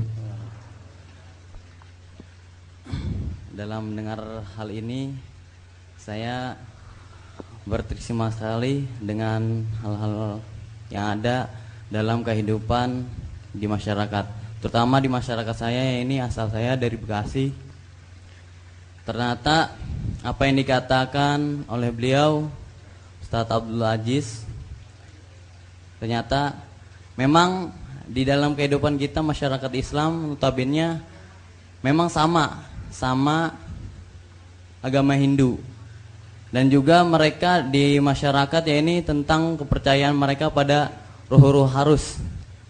Seperti agama Hindu juga mempercayai seperti itu. Yang saya pertanyakan, apa asal usul antara masyarakat Indonesia dengan agama Hindu? Nah itu mungkin asal usulnya, kesamaan itu. Mungkin hanya ini dari saya. Assalamualaikum warahmatullahi wabarakatuh. Waalaikumsalam. Dari Mas siapa? Dari Ahmad Yono. Ahmad Yono ya. Nama saya Ibu Mariatun dari Sawit Boyolali. Di masyarakat saya kebiasaan mengadakan pengajian atau yasinan yang dimulai dengan mengadakan ngirim kepada orang tua atau sanak saudara yang dikhususkan ila hadratin Nabil Mustafa atau khususon ila Abdul Qadir Jailani. Bagaimana menurut Bapak, kalau memang ini boleh atau tidak? Alhamdulillah. Sekian, terima kasih. Assalamualaikum warahmatullahi wabarakatuh. Waalaikumsalam warahmatullahi wabarakatuh. Ibu Mariyati, terima kasih. Mungkin langsung dijawab Ustadz, silahkan.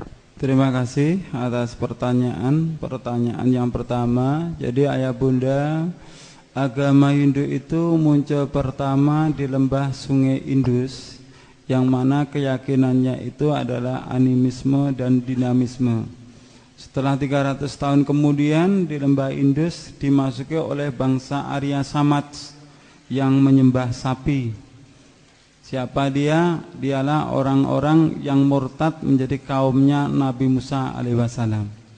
Akhirnya penyembah sapi datang ke lembah Sungai Indus, dan disitulah hubungan orang bangsa Arya Samad dengan bangsa lembah Indus semakin akrab. Terciptalah kitab yang pertama kali, yaitu kitab Rigveda, kitab tertua di dalam agama Hindu.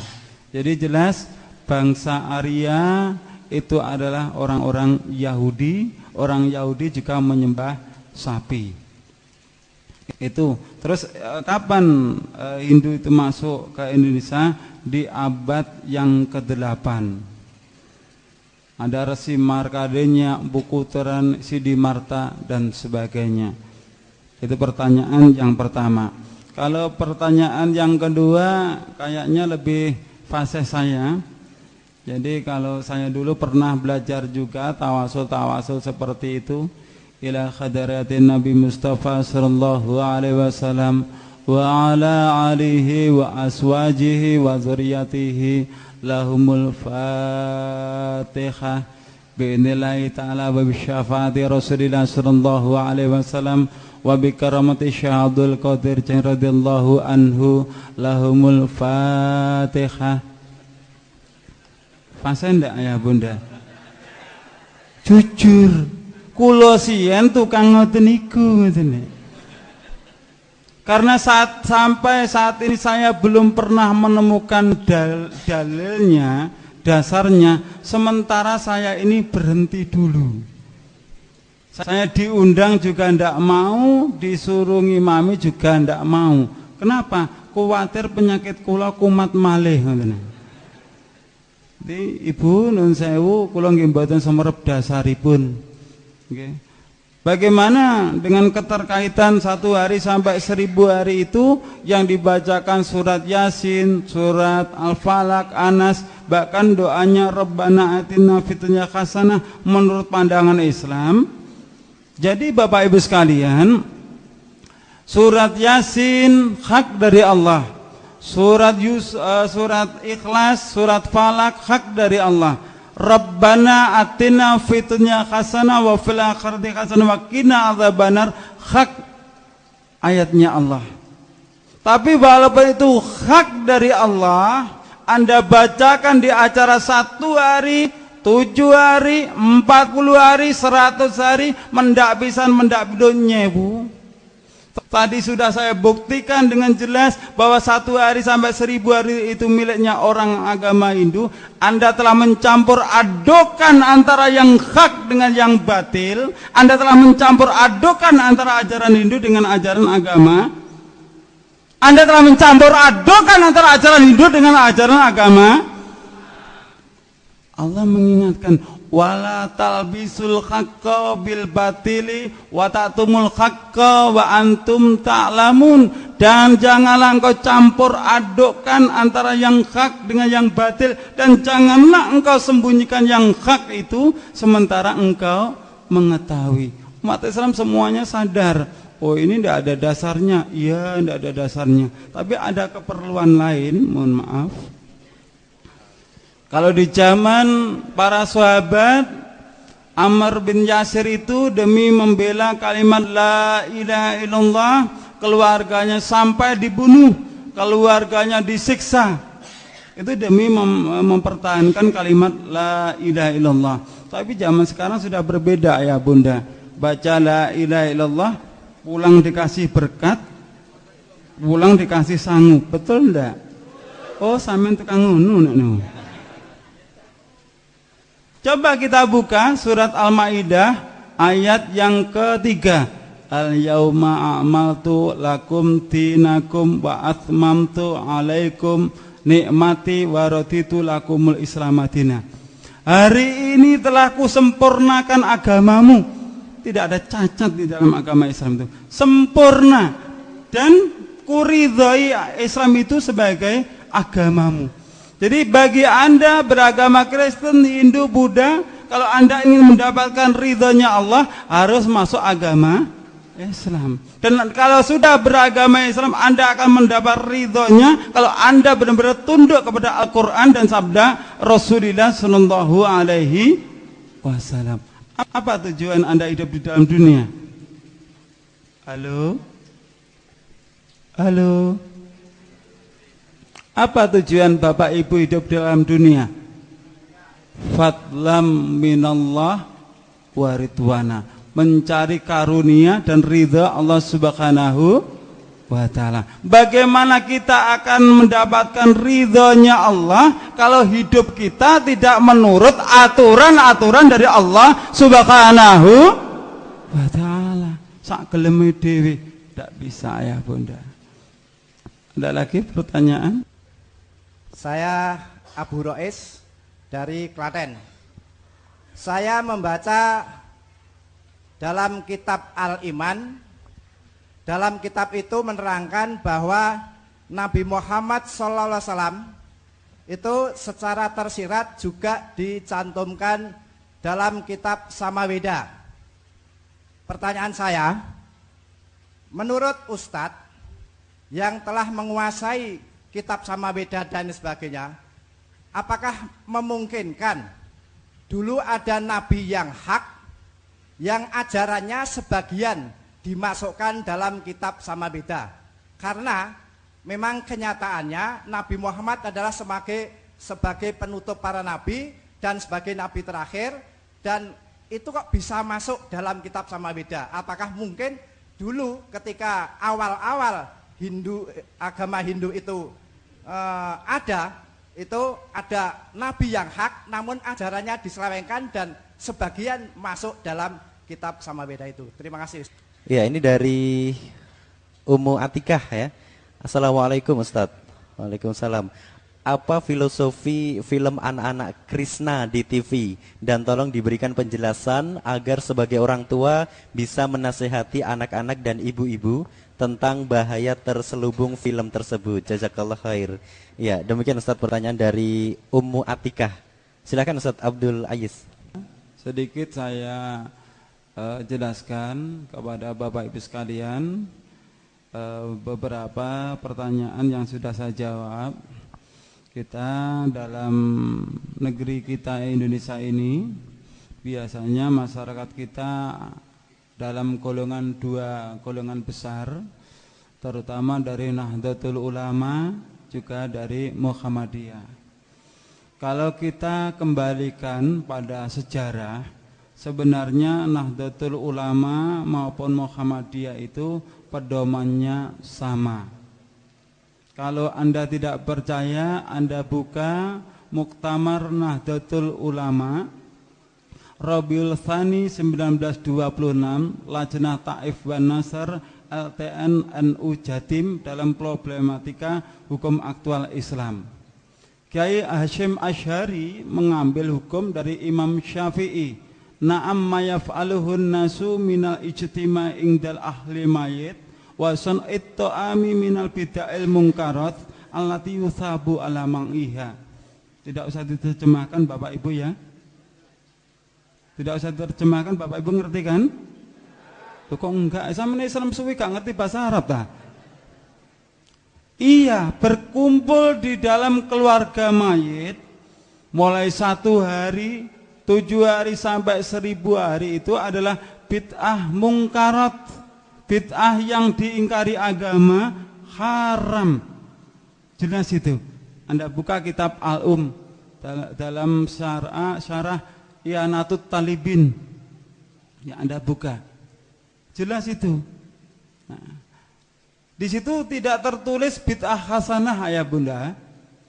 Namun di dalam masalah kita, tidak semua bid'ah itu dolalah. Bid'ah itu ada yang hasanah. Padahal jelas itu adalah bid'ah dolalah. Masyarakat kita kebanyakan mengaku pengikutnya Imam Syafi'i, tapi tidak pernah mengerti apa yang dibawa, misi yang dibawa oleh Imam Syafi'i. Bahkan kitab Al-Um sampai detik ini loh belum tahu itu. Mau ngomong pengikutnya Imam Syafi'i. Jadi yang dari Nahdlatul Ulama, yang dari Muhammadiyah semuanya sama, setuju dengan yang dibawa oleh Imam Syafi'i dalam kitab Al-Um tadi. Namun setelah muktamar itu masih sahih ya Bunda, sampai detik ini belum ada yang mencabut itu. Sampai di Surabaya itu pedomannya dari Imam Syafi'i, tapi setelah sampai di Solo kok berubah ya Bunda. Kok berubah itu. Baik, itu sebagai penjelasan lanjut. Terus tadi Bapak menanyakan tentang Rasulullah di dalam kitab Weda. Benar ayah Bunda, kalau nanti saya diberi kesempatan akan saya paparkan dengan jelas bahwa Allah itu mengutus Nabi sebanyak berapa ayah Bunda? 124.000 Nabi. Tapi Rasulnya cuma 25 Rasul. Dari beberapa nabi itu yang terakhir di dalam kitab Bawisa Purana ada seorang resi yang mengatakan, "Oh raja, engkau jangan datang kepada orang bodoh itu. Aku dengan anugerah ini, wahyu ini akan bisa mensucikan engkau. Nanti akan ada Arya Dharma akan tampil di muka bumi ini." Siapa yang dimaksud Arya Dharma? Yang dimaksud Arya Dharma adalah Nabi kita, Rasul kita, Rasulullah sallallahu alaihi wasallam. Ciri-cirinya rambutnya tidak dikuncir. Biasanya orang itu kan rambutnya digelung di belakang itu. Ciri yang berikutnya, dia akan memelihara jenggot dan mencukur kumis. Luar biasa Bapak Ibu sekalian. Dia akan memakan apa saja kecuali daging babi. Terangkan dengan jelas sampai akhirnya dia akan membawa kitab yang abadi, kitab yang bisa dibuktikan di dalam kehidupan ini sampai di akhirat nanti. Di situ tidak tertulis bahwa itu adalah kitab Weda. Saya juga menulis tentang kerasulan Muhammad di dalam kitab Weda. Insya Allah bukunya sudah ada. Bapak Ibu sekalian kalau memang ingin mendalami, sampai saya scan ayah bunda, dari bahasa Sanskritnya itu saya kotak-kotak yang menandakan itu artinya adalah Nabi kita. Bisa Anda buktikan di dalam kitab aslinya, atau Anda lihat di dalam buku tulisan saya lebih dari 4 lembar itu yang menunjukkan dalil-dalil tentang kerasulan Muhammad. Kalau ciri-cirinya banyak sekali ya, tidak kurang dari 30 ciri tentang ciri kerasulan Muhammad, termasuk beliau adalah yatim piatu. Itu tentang kerasulan Muhammad di dalam kitab Weda. Terus saya dapatkan data dari mana? Saya bekerja sama dengan Ustadz Profesor Dr. Zakir Naik dari India. Jadi beliau selalu mengirimi beberapa email, juga kitab-kitab suci dari India. Akhirnya bisa saya susun. Itu Bapak Ibu sekalian jawaban saya. Terus bagaimana pendapat tentang film Krishna? Nah, ini tugas kita ayah bunda sebagai orang tua. Itulah tujuan orang-orang di luar Islam untuk mencuci otak anak-anak kita. Itu tujuan mereka. Jadi bagaimana supaya anak-anaknya umat Islam ini sejak kecil punya keyakinan seperti halnya di dalam kartun Krishna itu. Harapannya seperti itu. Itu bukan sekedar film kartun ayah bunda, itu benar-benar terbukti ya, terbukti semua yang ada di dalam naskah film kartun itu diambil dari kitab Weda. Jadi seperti itulah kenyataannya di dalam keyakinan agama Hindu, bahwa dewa itu bisa menjadi seorang anak kecil, dia bisa mengendalikan dunia. Seperti halnya keyakinan-keyakinan masyarakat kita, katanya ini ada titisan yang baik, ini titisan Wali Songo dan sebagainya. Sama ayah bunda kalau kita kaitkan dengan ajaran-ajaran agama Hindu. Ada lagi pertanyaan? Ya, ini mungkin pertanyaan terakhir Ustaz. Ya, ini sudah silakan. ada yang mengirimkan tulisan yang tadi dari Joko Susilo yang ada di Sukoharjo. Mungkin ini pertanyaan terakhir ya Bapak Ibu ya. Pertanyaannya gini Ustaz. Apakah benar para wali dahulu mengganti doa Hindu dengan doa Islam dalam semua upacara? Begitu Ustaz. Coba diulangi. Kami ulangi ya. Apakah benar para wali dahulu mengganti doa Hindu dengan doa Islam dalam semua upacara Ustaz? Silakan Ustaz. Saya tidak berani menjawabnya ayah bunda. Jujur ya, apakah benar para wali dahulu mengganti dengan ayat-ayat Al-Quran? Saya tidak berani menjawabnya. Pertama, saya tidak berani mempertanggungjawabkan di dunia sampai di akhirat. Dan saya pun juga belum menemukan sejarah-sejarah bahwa para wali songo itu mengadopsi ajaran agama Hindu. Saya belum pernah tahu dasarnya. Karena keterbatasan saya, mungkin kalau Anda pernah punya buku atau membaca sejarah-sejarah, insya Allah saya membutuhkannya. Saya tidak mau melecehkan para pejuang-pejuang kita. Kalau memang itu adalah benar, tentu Bapak Ibu sekalian kita menyadari pada saat itu Islam di negeri kita ini masih minoritas, yang mayoritas agama Hindu. Tapi sekarang kebalik. Hindu sekarang itu minoritas, yang mayoritas adalah agama Islam. Kita sebagai generasi penerus yang meneruskan perjuangan ulama kita, mari kita kobarkan perjuangan kita untuk membangun, menegakkan kebenaran. Karena apa? Dengan menyampaikan yang benar adalah benar, yang batil adalah batil, kita akan bisa mampu merasakan bahwa Islam ini bukan sekedar agama kita, tapi mampu merasakan bahwa Islam itu kita lakukan, kita amalkan di dalam ibadah-ibadah kita. Ibadah kita pun seakan-akan punya ruh, yang ruh itu bisa menyambungkan diri kita dengan Allah Subhanahu wa ta'ala. Ketika ada saudara kita bertanya, antum orang Islam yang mendapatkan hidayah, saya Islam dari kecil, berarti tidak sama? Sebenarnya sama ayah bunda. Yang Anda rasakan sama dengan yang saya rasakan. terkecuali kita belum sepenuhnya mengambil hukum-hukum dari Al-Quran dan sabda Rasulullah Shallallahu Alaihi Wasallam. Ketika kita benar-benar tunduk pada Al-Quran dan As-Sunnah, kita akan merasakan kebahagiaan itu. Sedikit yang saya sampaikan, mohon maaf atas segala kekurangan. Insya Allah di lain waktu, lain kesempatan, semoga kita diberi kesempatan umur panjang, insya Allah bisa disambung kembali. Saya akhiri, assalamualaikum warahmatullahi wabarakatuh. Waalaikumsalam warahmatullahi wabarakatuh.